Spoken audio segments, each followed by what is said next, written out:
Allegiance to the United States of America and to the republic for which it stands, one nation under God, liberty and justice for all. Thank you very much. Thank you. Very good, thank you. Thank you. Could you all remain standing for a moment of silence for our troops and their families? And please remember a resident from Belmar who died suddenly, Dr. Deidre Seek. Her mom died earlier in the month, and she is the daughter of Steve Day, longtime resident of Belmar. Okay, thank you. Council members, could you join me down here off the dais?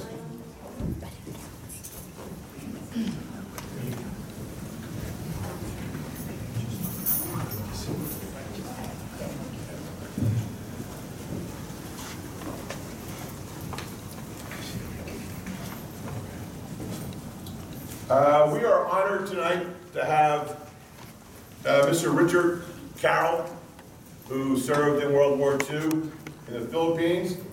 And I got a commendation for outstanding service from Major General P.W. Clarkson from the 33rd Infantry Division. And I'd like to read that before I read the resolution.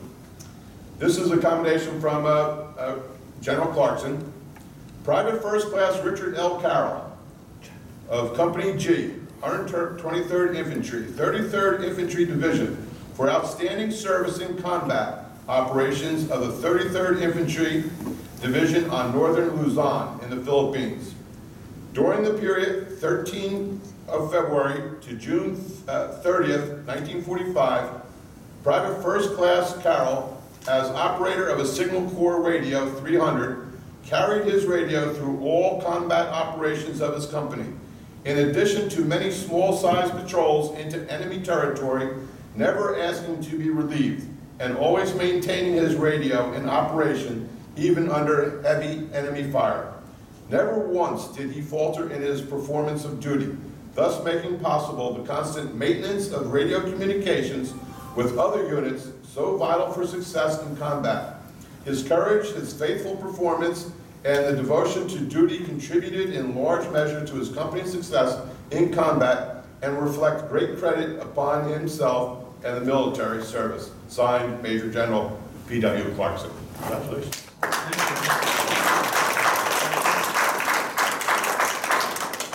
Now let me read the resolution honoring you from the Borough of Belmar and the Mayor and Council. Whereas on Belmar members and honors of all those who have given their service for our great country, and whereas Richard L. Carroll has dedicated his life to protecting our country and its citizens as both a decorated veteran of the United States Army and a longtime Hoboken police officer. And whereas Richard L. Carroll, through his dedicated service to the United States of America during World War II in the Asiatic Pacific Theater of Operations, was awarded the Bronze Star Medal. And whereas additionally, during his service, Richard L. Carroll was time and again acknowledged for his exemplary dedication and bravery with the awarding of the American Service Medal, Good Conduct Medal, World War II Victory Medal, and the Philippine Liberation Ribbon. Whereas stated by Major General P.W. Clarkson, Commander of the 33rd Infantry Division of the United States Army, in awarding Richard L. Carroll a commendation for outstanding service, his performance of and the devotion to duty contributed in large measure to his company's success in combat and reflect great credit upon himself and the military service. And whereas Richard L. Carroll in 1949 married Mary Ann and raised 6 children before retiring to Belmar. Now, therefore, be it resolved that the Borough of Belmar, Mayor and Council, on behalf of all the residents of the Borough of Belmar, hereby honor and thank Mr. Richard L. Carroll for his dedication and service to our country. Thank you very much.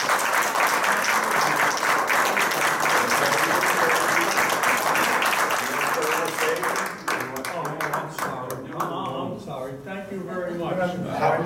Say thanks. How old are you now, Mr. Carroll? 94. 94.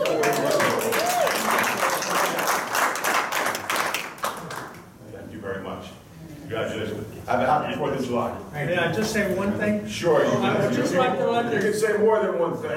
no, I would just like to say, with this hat, which I wear all the time, how many of you people out there thank me for my service?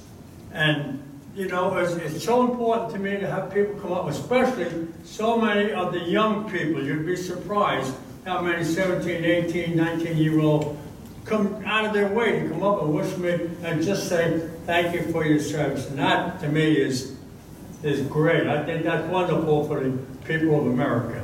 Thank you very much.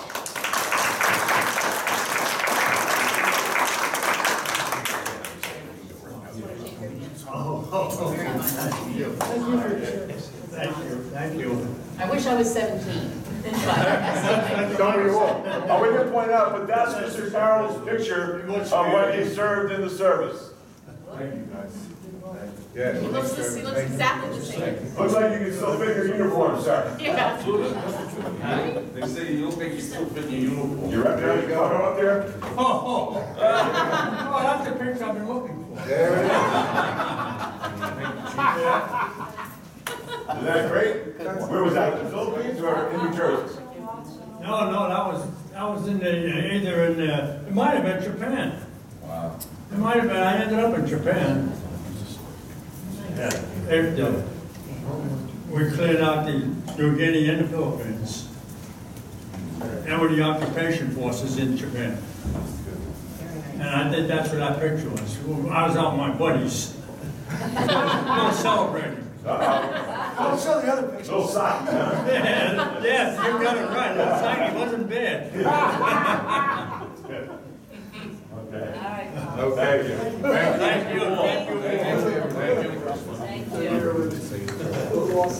Ready? Back to the point. All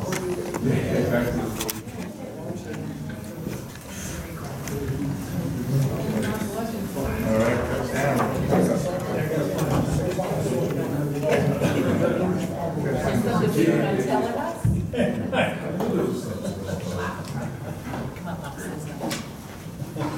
You're welcome. Thank you.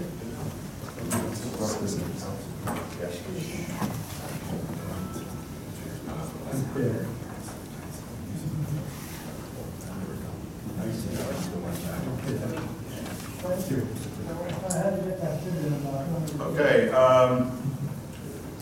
that was great, thank you very much. Workshop discussion, we don't have anything listed? No. Anybody want to bring up anything?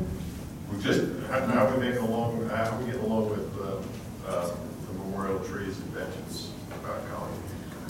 We are coming along. We had a conversation about it. Honestly, we've been a little busy with town, but it's definitely seeing some progress. So hopefully, at our borough shade tree meeting, we did come up with a form, a general form, so people can come and sign up whether or not they want a memorial tree, take down a tree in front of their, in the strip, or plant a tree. It covers a number of aspects. But this, right now the design phase, you would never want to plant a tree in June or July. It's just not going to survive. You can dig a hole and put the tree in it and just say, well, we're going to have to pull that out of the ground and put another one in, because its root system won't supply the water it'll need, especially like if you put in a tree, a week ago or something like that, with this 90-degree weather, it's just a matter of time before you have to replace that tree. So I think we can do it in October, which is when trees go dormant, and that's a good time to plant the tree. So through the winter, it can acclimate itself to the spot, and then when the spring it warms up, the roots can expand. That's the time to plant in October. sure. And we'll have a plan to you well before that. Yeah. And we can put that in the ordinance, But, timing yeah. of planting.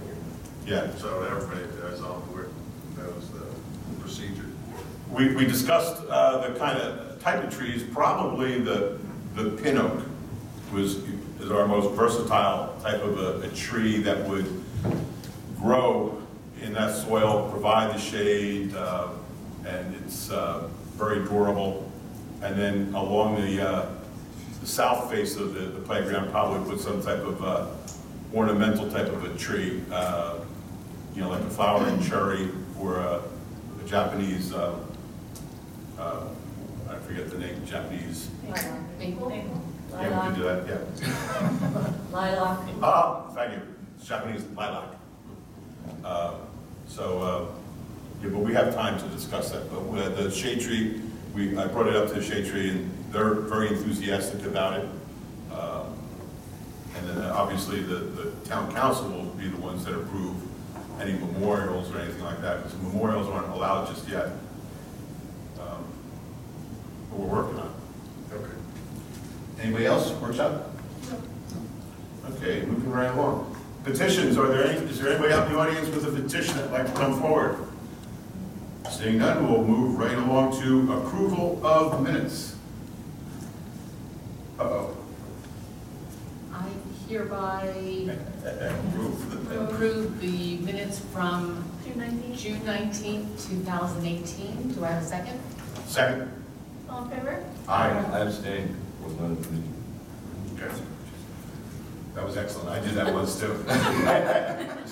Just winged it. Reports of council. I will start with you, Councilman Levis. Give your reports. So last week, myself and Mayor McGovern, we met with some members from the New Jersey Department of Environmental Protection to come up with a plan to try to mitigate some of the chances of another sewer overflow near the L Street Beach like we had over Memorial Day weekend. So starting soon, the New Jersey DEP is going to start around K Street. We'll be working with RDBW. They're going to use cameras, pressure tests, and dye to look for any cross connections between the sanitary sewer and the storm sewer that would lead to pollution events in the Shark River.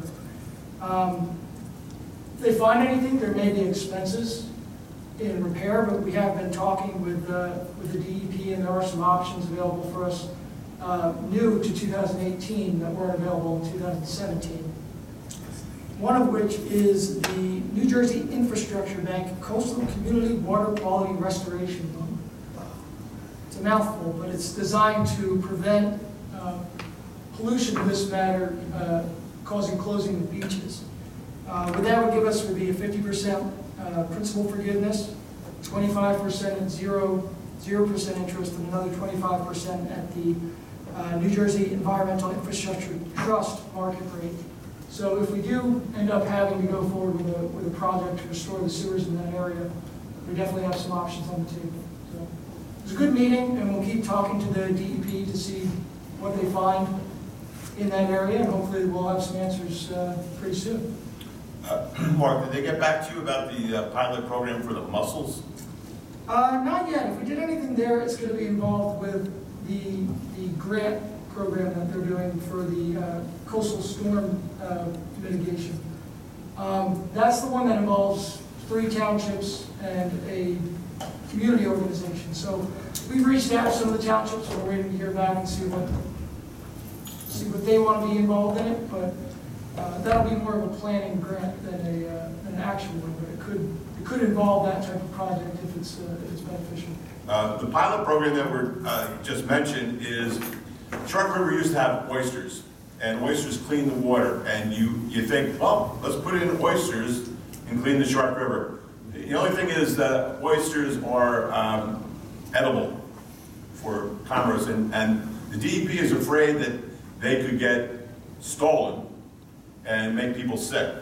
But they have a pilot program for mussels, which are non-edible mussels, which are similar in cleaning the water that they would like to see the effects of in Shark River.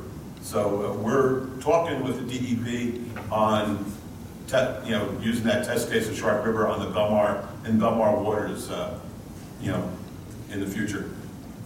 So, great. I have 2 more things, Barry. One is July 6th is the deadline to sign up for the Belmar Avon Lake Como Rec Soccer. That's for K through 8. And if you need information, you can look on the website for recreation@belmar.com. And also the Circle of Friends is having a golf outing on Tuesday, July 17th. The deadline to register for that is going to be July 10th. So if you want to golf, it's a good opportunity and it's a good cause. I can't golf. Literally, I can't golf. I'm terrible. Well, then you should go. I'll tell you the story. I haven't played in like 38 years. It was that miserable a day. Mark? Thank you, Mayor. Just a couple of things. One, June 14th is our 5-mile run, so if anybody wants to sign up for that, that's coming up. And the other thing I want to bring up is we all have been receiving a lot of emails about enforcement around town and some of the issues that have been going on. And I just want to bring up that, and you know, our police department is doing a great job. You know, we've taken out Lake Como, we've built, our Marina Grill's been built out, and we have the 9th Avenue Pier, and they are spread very thin. But the other thing is I want to say is the chief's making great adjustments, and, you know, I know there's been a lot of complaints and a lot of things. The police department is really doing a good job, and we do have some growing pains with the things that we've taken on and the things that have happened. So, and I know the chief's been working on making all the adjustments for that. So, I know a lot of the residents have issues, and but when you get an influx of 60,000 people, and especially tonight over at Belmar, the chief has been doing an excellent job, and the police department has been doing an excellent job. So, you know, maybe this winter we'll have to take a look at different areas that we can help him improve. You know, when you have this kind of influx of people and the amount of people that are, and all the things that we have going on in town, it really takes an army to try to straighten it out. And so I just wanted to bring that up. But they are doing a great job. You know, I've been with them for 25 years, and it takes a lot. It takes a lot, and a lot of adjustments by the upper echelon of the department. So, and I know we've all been receiving a lot of emails, but you know, hopefully we can help the police department out wherever we can. That's the way I'm. Thank you. Tom? Thank you, Mr. Mayor. I was a caddy, so by definition I hate golfers, so I'm never going to play golf. I attended the Environmental Commission meeting on June 14th, and the big topic of discussion was the revision of Belmar's environmental resource inventory. It's part of what's going forward. It's worth big points when you apply for your Sustainable New Jersey recertification. Just want to read you a couple of things. This is an amazing document, and I wish we had paper copies of it. It's really only available online right now. But one of the things that can happen is the ERI can be used in many different ways. Borough officials can use it as a reference and addendum to the master plan, considering planning and policy matters. Planning and zoning board members can use it to make informed land use decisions and policy recommendations. Residents and prospective developers can learn more about the water, soil, and other natural resources that impact potential building or renovation projects. Local teachers and youth leaders can take advantage of the information in the ERI. Anyone interested in the local environment or history can learn about some interesting facts about Belmar. One of the things about this document is it's not just a listing of quote-unquote environmental resources. There's a huge amount of information. It's 86 pages long. It's got 1 million graphs, photos, maps, and it's got a listing of all our parks. It's got lists of, and amazingly, it's got one of the most comprehensive histories of Belmar. And really, most of the history I know about Belmar, besides what I've learned from the mayor, is from reading the ERI. It's pages and pages. It's got historical maps. The problem with the ERI as it stands now is it was done in 2008. If you look at the list of elected officials and environmental commission members that were involved, there's really only one name that's still actually serving. Most of the information doesn't really need to be updated, except things like, in particular, conditions that have changed since Superstorm Sandy, as well as mostly the flood mitigation things that we've got. The outfall pipe for Silver Lake that goes under 8th Street, the outfall pipe for Lake Como, the plantings, the dune plantings along the beach that went by 12th Avenue. How are they doing? Very well. If you go down and look, the sand's piled up about 4 or 5 inches already. They're doing exactly what I hope they would. And I'm going to be meeting with Jason Austin, the landscaper / consultant, who put that in to see about designing like a pilot phase 2, slightly larger section to see how that does.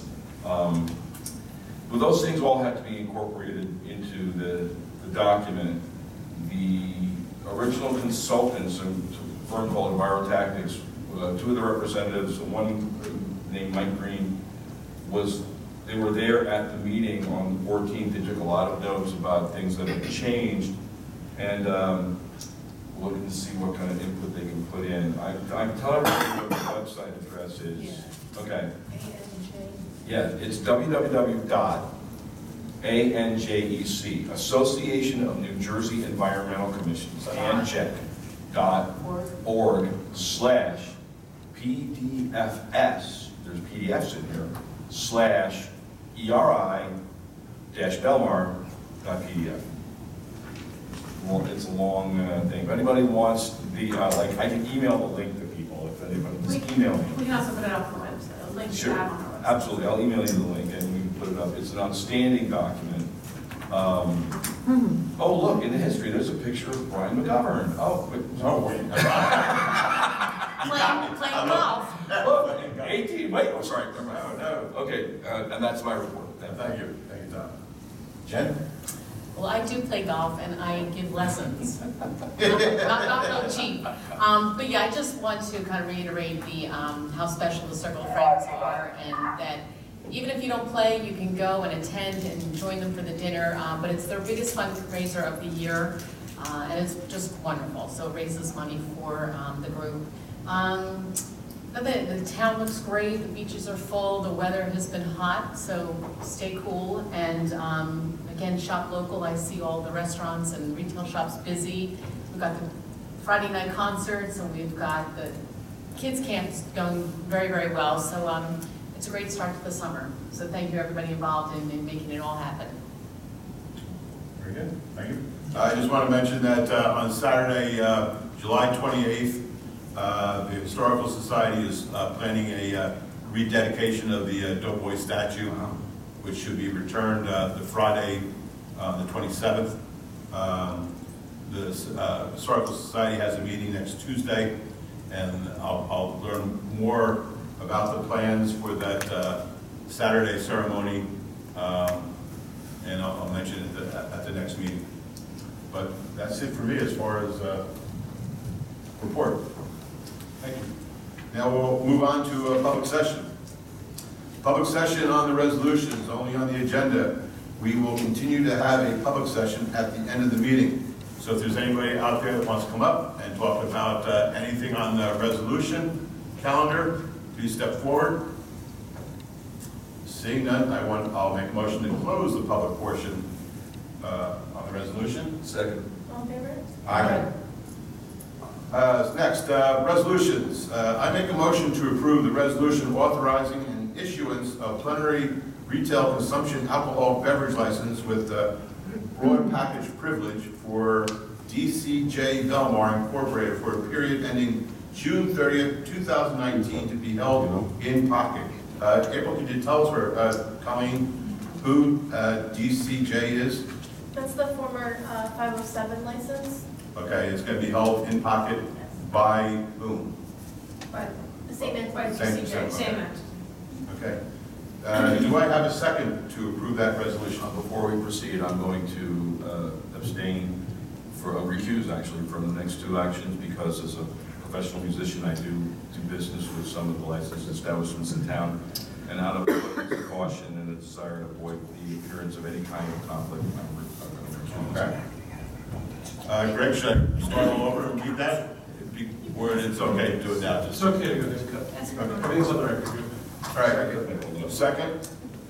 April, we have a second? Okay, Councilman Nicolay? Yes. Mayor McGovern? Yes. Councilman Walsifer? Yes. Councilman Levis? Yes. Next, I make a motion to approve the resolution authorizing the issuance of a Class C liquor to 2 Dogs Incorporated, trading as the Boathouse Bar and Grill for a period ending June 30th, 2019. Do I have a second? Second? Councilwoman Nicolay? Yes. Mayor McGovern? Yes. Councilman Walsifer? Yes. Councilman Levis? Yes. You're back up here. I bet you everyone's dying to find out why you're wearing that thing on your forehead. You're butting off. Consent agenda. All matters listed in the consent agenda are considered to be routine by the Borough Council and will be enacted by one motion. There will be no separate discussion of these items. If a discussion is desired, that item will be removed from the consent agenda and will be considered separately. Is there anything in that consent agenda anyone wants to pull out and talk? Seeing none, then I make a motion to approve the consent agenda. Do I have a second? Second? Okay, Councilman Brennan? Aye. Councilwoman Nicolay? Yes. Mayor McGovern? Yes. Councilman Walsifer? Yes. Councilman Levis? Yes. Okay, this is going to ordinances. This will be the second reading and public hearing for ordinance 2018-8 revised. The ordinance of the Borough of Belmar amending the general ordinance, chapter 19, traffic, to clarify certain parking restrictions. I open up to public hearing. Anybody want to talk about that ordinance? Seeing none, I make a motion to close the public hearing. Second. All in favor? Aye. Next, do I have a motion to approve ordinance 2018-8, the revised form? Ordinance of the Borough of Belmar amending the revised general ordinance, chapter 19, traffic, to clarify certain parking restrictions. Second? Councilman Brennan? Aye. Councilwoman Nicolay? Yes. Mayor McGovern? Yes. Councilman Walsifer? Yes. Councilman Levis? Yes.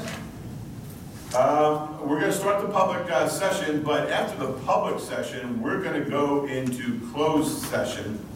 And so the meeting's not going to end until then, until we come back, correct? Correct, We'll but return. you will not be taking any But we're- actions after. Well, there'll be no action when we come back. So really, we'll have the public session, and for the most part, the public portion of the meeting will have ceased. So if you have anything, you want to come up to the microphone, please come up, state your name, your address, and ask your question, see if we can answer it. If not, we'll try and get back to you with an answer. Sir? Tom Belmar, 1000 River Road. About South Belmar, Lake Como. Are those one-way streets, is that going to be the way it is for the future, or is that just for the summer? Let me finish. Okay. I was making deliveries down there a couple of weeks ago, and it's absurd. I mean, you have to go around and around and around trying to get to the address you're looking for. Are those things permanent or just for the summer, those one-way streets like that? Let's see if I can be more specific. If there are streets in Lake Como, we have no control over that. Well, Lake Como, But South Belmar. But no, so we have no control over Lake Como's one-way streets or anything like that. But for the Belmar one-way streets, last year we voted to make them permanently one direction for the year. Due to the 17th Belmar or Lake Como? 17th Avenue. the 17th Avenue in Belmar is one direction going west year-round due to the width of the street. Because of the width of the street, it's not wide enough to have two-way parking and two-way directions. Something's got to be done. You have to coordinate something with those one-way streets. Do you happen to know if Lake Como's thing is year-round or just summer? Because that's a total disaster. Well, we can't tell Lake Como what to do. They're another town. There has to be some sort of coordination. Probably go to their meeting. But then you can't come to a Belmar meeting and tell Lake Como how to run their. Well, I'm just talking about, I deliver for charity outfit, but the thing is, other people deliver other things there, and then we have influence there, we have the shared police department, so something can be arranged. That is just completely out of hand. Okay. Thank you. Anybody else out there? Sir, come forward. Just state your name and address. Good evening, Mayor and Council. Gavin O'Day, 1903 Snyder Avenue. I thought the town did a really nice job last weekend, both on the streets and up on the beach. I thought the lifeguards did a great job. Badge checkers, top notch. Lake Como, Councilman Brennan, I know as kind of an advocate for the environment. Have we ever considered a fountain to circulate and oxygenate the water? I know I see that in a lot of other lakes. Do you know if that's ever been a consideration? We would have to work with the other towns, and part of the problem is that although Belmar is really affected, we have the lowest lying area, the borders on that lake. We also have the smallest amount of shoreline, so we really don't have that much jurisdiction over it. Like if you were thinking of putting something out in the center of the lake, that's definitely not Belmar. Gotcha. But if there was a shared effort across the towns? You know, we can ask. We were talking about doing some other things now that the construction is basically over. We can always ask about it. But Do you see that as a benefit? oh yeah, if we could do it, it would be great. Okay. But it's just whether it's feasible. Can I add in here? Yeah. It's not going to work because of the shallowness of Lake Como, which is why years ago we had 4 fountains in Silver Lake. 2 of them we can't use because it's so shallow, it draws up the muck and shuts it down. Lake Como looks big. Oh, no, I know. It's shallow. I know how shallow. So that it wouldn't work, and then we couldn't really put it in Spring Lake's waters or Lake Como's waters. And even if we did, it would stop working due to the shallowness of the lake itself. Gotcha, thank you. I came up a couple weeks ago in early May, and I see continued work on the crushed path along Lake Como, which is great to see. I think the crowds this weekend, for the first time on a summer day, we did not see the number of people walking down the lake. They're using that path, which is excellent. 2 other things I brought up that I'd like to see. There's still no garbage cans along the shore of Lake Como in the Belmar section of the lake. And if you look at the end of the weekend, it's covered with trash. I mean, it gets picked up, but I think if there were garbage cans there, it would prevent a lot of people from just dumping it out of their cars. And just the last thing as it relates to that section of town, this is kind of a pet peeve for me, is the flagpole that went down with Sandy right by the lake there in that triangle between, I think it's Snyder and A. Yeah. Would be great if we could somehow, I know it might not be in the budget, but at some point put that flag back up. We will try and do that, sir. Okay, great. And then just the last thing I wanted to bring up, when I was here last, I talked about the bill to make seasonal licenses year-round and for liquor licenses in the state of New Jersey. It's my understanding that there are 3 here in Belmar. One that's held in pocket by a developer, I think DePep, with plans to be determined, and 2 licenses owned by DJs. 1 held in pocket and 1 in operation at 1801 Ocean Avenue. And it's my understanding that the original bill was pulled and has now been revised with a Senate substitute, which in essence allows a seasonal retail consumption license holder to obtain a 1-day permit to sell alcohol on off-season dates during the period of November 15th through the 30th. And it allows the licensee to obtain a maximum of 23 1-day permits during a calendar year period, each permit for 24 consecutive hours. So since this legislation impacts 3 seasonal licenses here in Belmar, effectively it would allow them to operate almost every single weekend during the off-season. If you think about opening on a Friday, 24 hours, and then into Sunday, another 24 hours.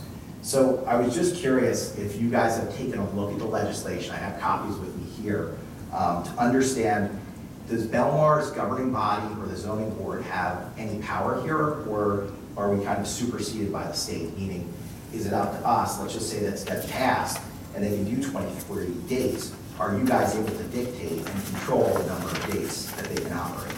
I'm going to go to the source, our attorney. Do you know an answer to that? I mean, it depends. Okay. I mean, I forgive It depends. That's a typical lawyer answer. Yeah.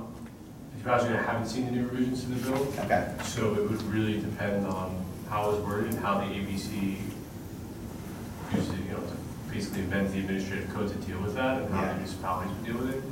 So, I mean, I hate to give you a non-answer, but it's really impossible to know until they actually pass it and then revise the administrative code to give everyone guidance on what they're doing. But isn't there year and in trend? Gotcha.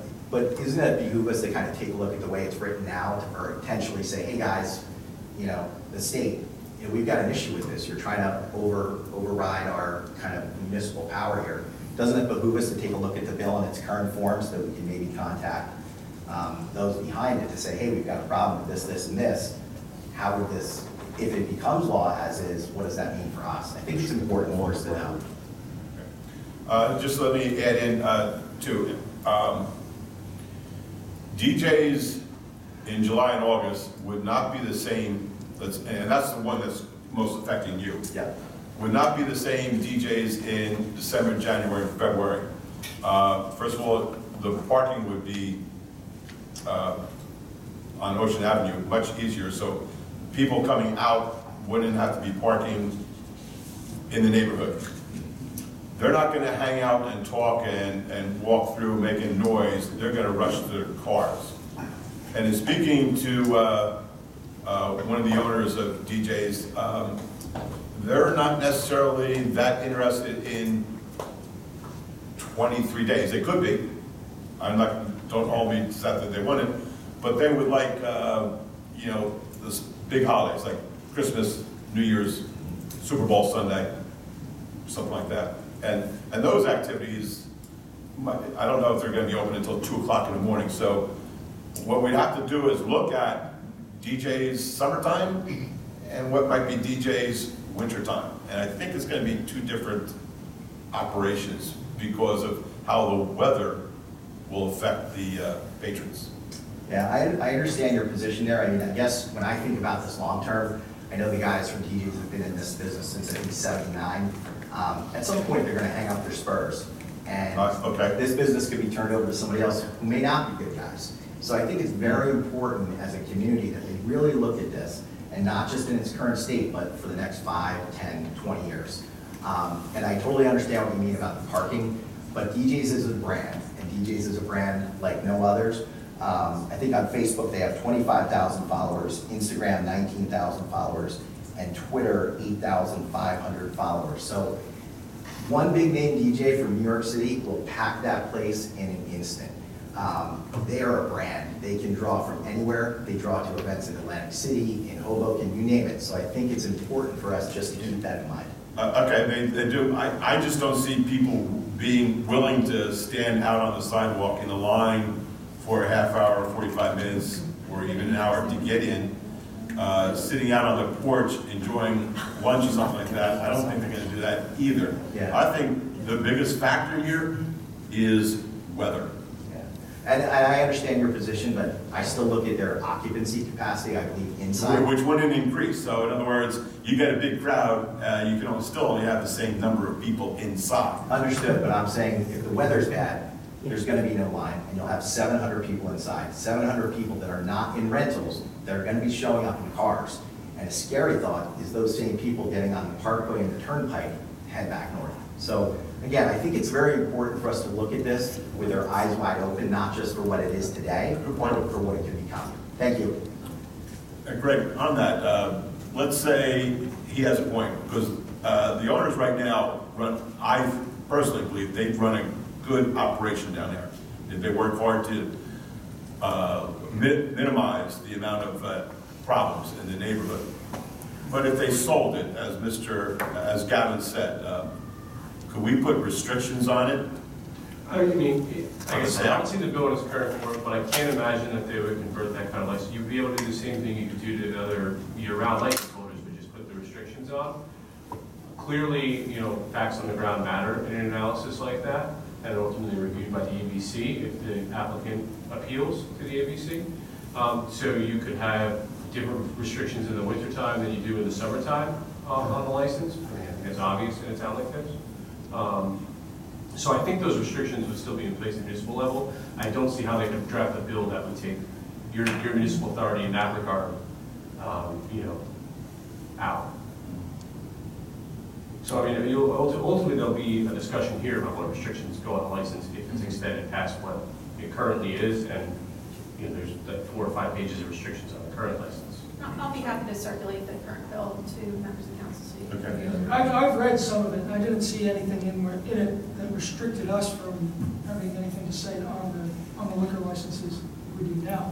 I don't know how it allows us to make a decision on when they open, because it says they get a certain number of days to open, but it doesn't say how to choose. So I don't know if it would have to be special event permits for us, or if we even have a say in it. I would hope that it's not a situation where they just get to pick willy-nilly what days they want to be open. We don't have any say in it whatsoever. Yeah. What's the procedure now if somebody wants to apply for a 1 day? Well, one-day permits are largely administered through the state. There's so several no problem. ones that you can obtain, but typically it's an application process through the state. We are aware of it. We have an opportunity to express concern, but it's ultimately the state's decision. Anybody else who'd like to step forward?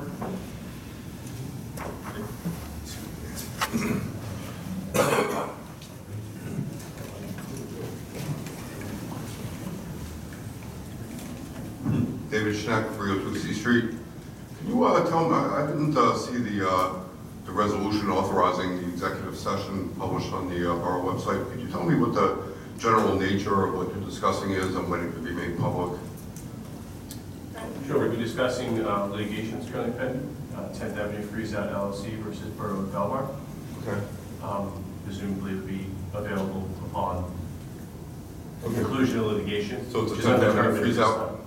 10th Avenue freeze-out? Yes. Okay. So to follow up on that, Dave, is at the last meeting, we had a resolution for the 10th Avenue freeze-out, and we tabled it. And then since that time, our attorney and our administrator, you go to a court or sometime a year. Mediation. And now they're coming back tonight and going to explain to us what was brought up at that hearing. Okay, no, actually, I was hoping that you were working now that we have a new mayor and some new people up there, that we would work towards resolving some of these older outstanding lawsuits that are still pending, like the ones with the Harmon brothers and such. You know, I really would like to see that resolved, you know. All I can say is, so far, we have no new litigations against us. Is that right? Well, that one still is pending, though. So we're not adding to that. We're trying to get through this, yes. Okay, well, I would like to urge the council to try to work to resolve that and not spend all this money on more legal. We don't want to. We don't want to go into court needlessly. If we can solve it, fine, because it's so expensive to go to court. But then again, we can't have people hanging over our head while they're too scared to go to court. So we can push them to the point where they'll give us what we want, you know. Right, well, I'm just hoping now that it's not, now that Matt's gone, it's not personal anymore, and that you would be open to settling, you know, making an agreement that's in the best interest of the town and not have any kind of like personal scores to settle or anything, that's all. I can promise you that any decision will be in the best interest of Belmar. Thank you, Brian. Anybody? Yes, ma'am?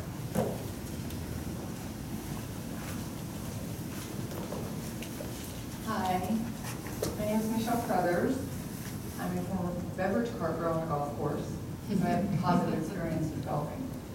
So I'm the owner of Belmar Pier, so my husband and I, and we have been relocated to the marina. It's been 5 years we've been over there, and we're very happy there. We've been happy in Belmar for 14 summers. But I have a long-standing issue with signage, and I have a serious problem with people being able to find me. And this week, I've only been open for about 10 days at this point because of the weather. And it's extremely frustrating. And it's a positive, fun, family experience for people. And the whole thing starts off with frustration for them, mostly, calling me, I can't find you, I've been going in circles, where are you? And you know, now they're gonna be late for their appointment, so I'm frustrated.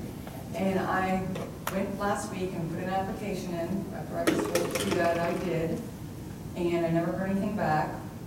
And then today I received, so then I put up a sign in the Belmar Marina because I just was at my wit's end. I put a banner up there, I'm trying to take advantage of all these people that come to the Marina Grill. They're all there, no one has a clue that there's parasailing in the marina. They have no idea, it's right down the way. So I put a banner up, it didn't last 2 hours, it was gone. So I went down and I inquired with Diane, did she know where I could find it? She made some inquiries, she told me it was at the Public Works office, Mike Campbell had it. I said, all right, fine, I'll go for it. But in the meantime, she told me my application had been denied. This was on a Friday, I hadn't been notified of that. I just got notice today from April emailing me the thing saying it was denied. And it says date of application submitted 6/27, it says date denied by Mike Campbell 6/27. So I don't know if the board met, or no one spoke to me or notified me, or was willing to work with me in any way, shape, or form about how I can possibly have some type of signage. I'm not looking to tacky up the town. Where exactly are you? Like, you're by the bridge, right? I'm under the bridge in Eldon. I'll make you better, so I need to So know. what I do is I use the parking area by the Art Council. Okay. But that's confusing in itself, and that's been an issue with the Art Council, and we've tried to work together, you know, to steer people away. So of course, if you're not from here, which the majority of my people are day trippers, they're coming from Connecticut, they're coming from North New Jersey, West, Philadelphia, Pennsylvania. You pull up to that building, you see Art Council, you get out of your car. If you're not from there, you have no clue that 50 yards away is a river and a marina. There's nothing that says, welcome to the Belmar Marina, or anything of that nature. Which, so then people, of course, they're gravitated to the Art Council building, which, you know, after a while gets annoying for them. And I've got information on my website. I have copies of everything for you. I can't be more specific about it, but people, you know. Where would you place your sign? Well, it's complicated because it kind of has to be a two-step process, like park here for parasailing, and then you have to somehow direct them, you know, over the railroad tracks, under the bridge, into the river, and turn right. And, you know, when I'm telling people this on the phone, they stop listening. It's, you know, it's like a song. And it's just been a constant frustration. I mean, this weekend was rough. And I felt bad for people being frustrated, you know, they feel bad for being late. I'm frustrated because they're late. It's not really anybody's fault, but You have the sign on 7 that's clear. I mean, I think it's clear. It's not really doing the job. It isn't. I mean, I've tried several different things. Last year 2016, I was ticketed for a flag that I had inside the marina. I moved it out there to that corner so it would be more visible to the people from the parking lot. I was ticketed for that. I came to court, I made a fine. I put up signs in front of the Art Council building, you know, to keep people away from there. But I need something that, even if there was something that said marina, it would clue people So where in. would you put the Let me sign? walk towards. I would like something to be on that corner. Let me get my directions right. On the west corner where the little park area is, something that says "Welcome to the Marina" or Belmar Marina, and then I can put a temporary sign that says "Parasail Rides" on the L-down. That's all I'm trying to do. I don't want anything permanent. I just want something that's up and available to people during my summer season.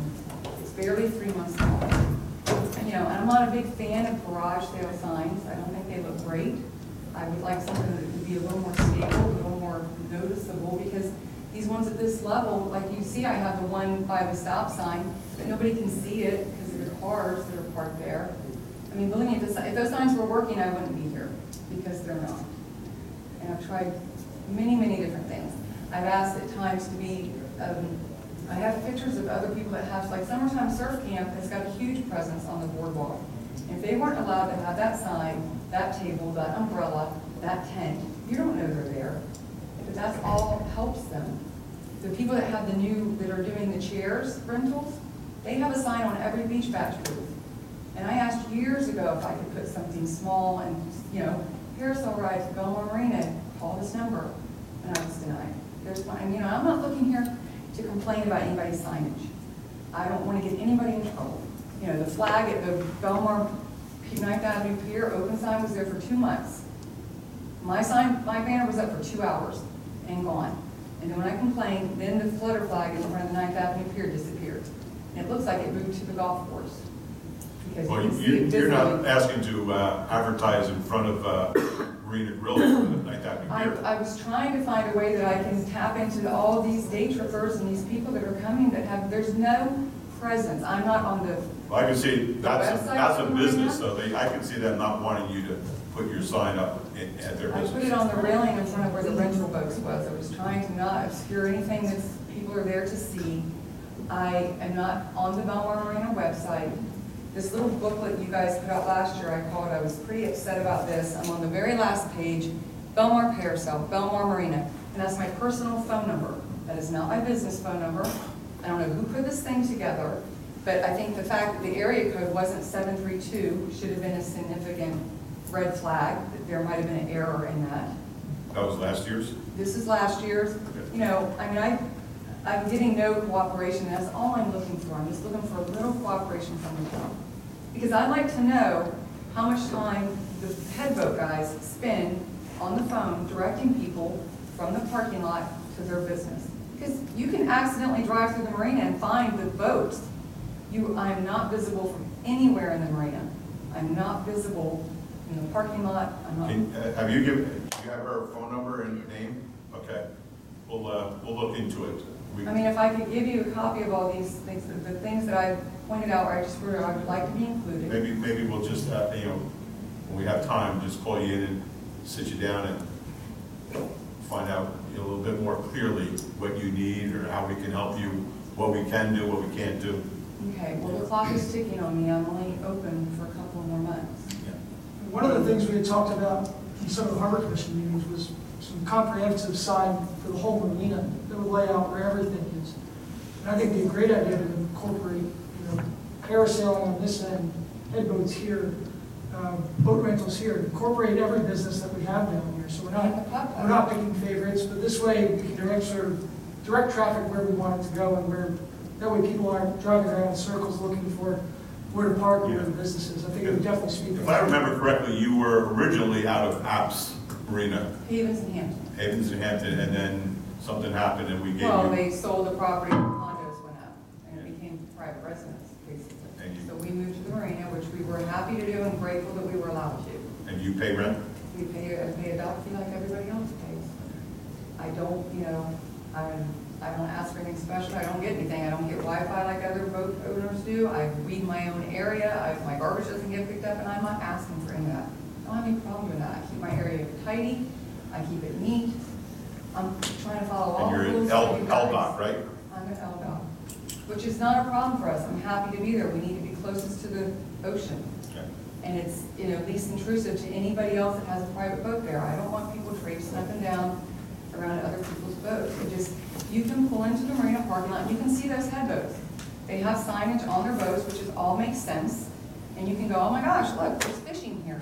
But you cannot drive to that marina at any time and go, oh, I had no idea there's parasailing here. Because you're not going to know. And that's all I'm just asking. There's those metal signs at the entrance, say party boats, charter boats, fishing boats. But I'm not interested in bringing people to the marina address at all. It's much more convenient for people to park at the end, at that 608 Road location. Okay. That's not what I'm trying to do. Thank you. Thank you. Anyone else out in the audience? Seeing none, I make a motion to close tonight's meeting. Do I have a second? Adjourn to executive session. Yeah. Oh, that's right. The public portion is closed. Do I have a motion to close the public portion? I'll make that motion. All in favor? Aye. Okay, now, ladies and gentlemen, we're going to